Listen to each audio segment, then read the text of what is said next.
Right now, you're probably surrounded by a multitude of Wi-Fi, cell phone and other electromagnetic signals.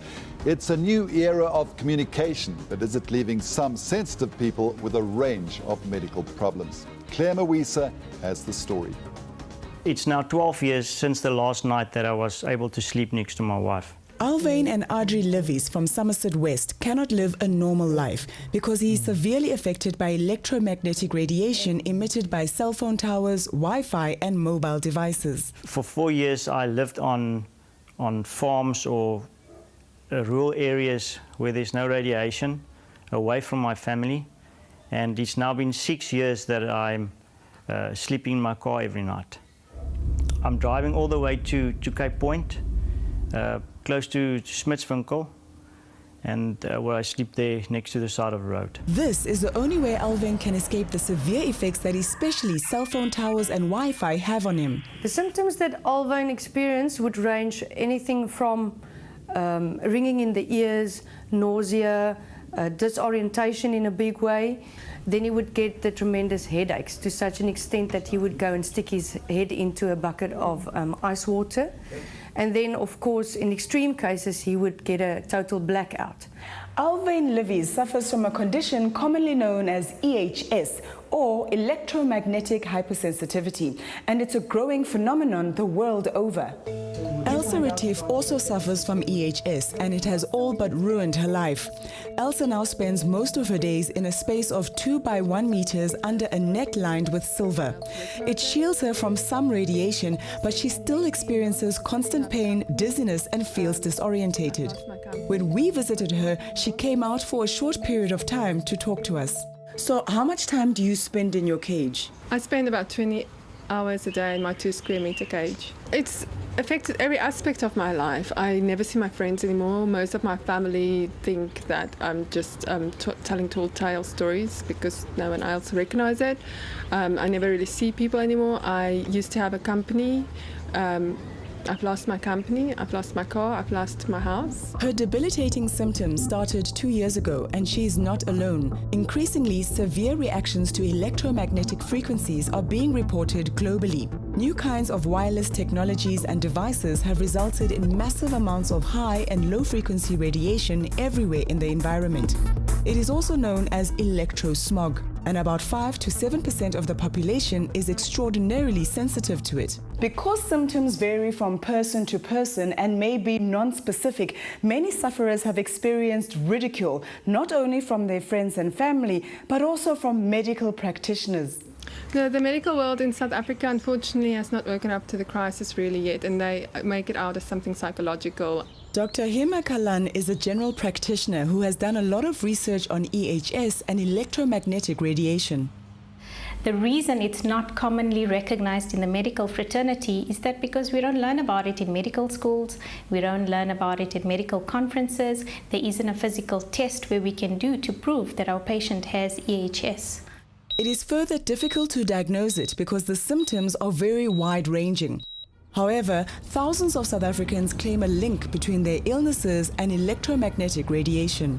And there are numerous groups, websites and Facebook pages that offer support. James LECH from Cape Town also suffers from EHS and has just completed a master's dissertation at Rhodes University on electromagnetic radiation in South Africa. He says the term EHS is inaccurate. I found EHS to be very misleading. A more accurate term is electromagnetic field intolerance syndrome. So that's EMFIS. Intolerance describes the condition a little better, and LECH has done groundbreaking work to prove that EHS is actually already a recognized medical syndrome. It has even been allocated ICD-10 codes. ICD-10 is an international classification of diseases coding system used by healthcare providers to classify all medical symptoms, diagnoses and procedures. EMFIS as a condition is described by a number of these codes. In a South African first, LECH has applied to be officially diagnosed with the syndrome. So I myself, with the support of my wife, we actually had to go to High Court where I was officially diagnosed with having EMFIS. Based on this recognition, LECH was also the first to apply for and receive a disability grant from the government for this syndrome.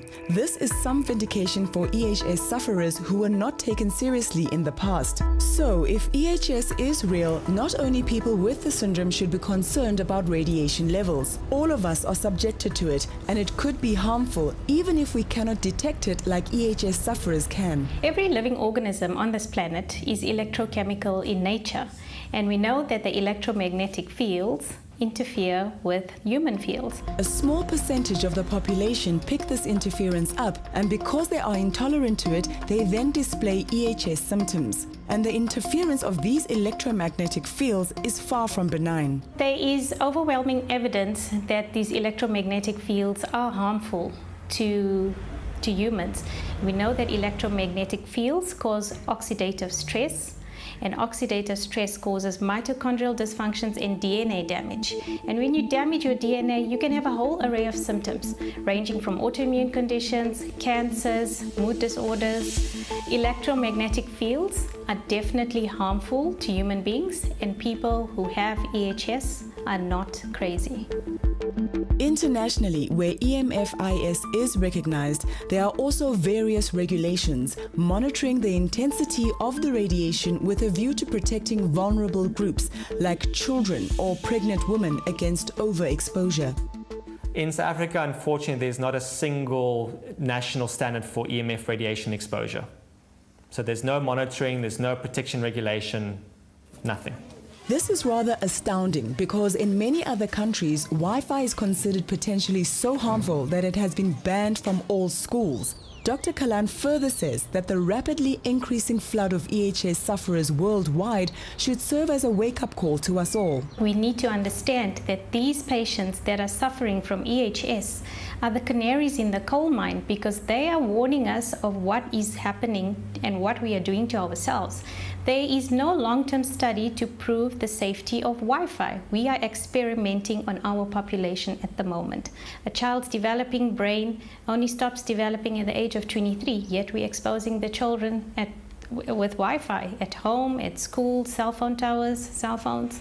In his study, LECH tried to create models for radiation for use by regulators. However, private companies flatly refused to share their data despite a legal obligation to do so. This is problematic, as it could mean we are unknowingly being overexposed to radiation. Section 24 of the Constitution enshrines for every person the right to an environment that is not harmful to their health or well-being. However, it seems that South Africa's lack of clear regulation on electromagnetic frequency emissions could be eroding this basic human right, and this needs to be addressed urgently. And for the extremely sensitive like Alvain Livies, this cannot happen soon enough. Well, I really would like to sleep in a bed again. Put on pajamas like a normal person, go to bed, and when you wake up, you're in your house. That will be amazing for me.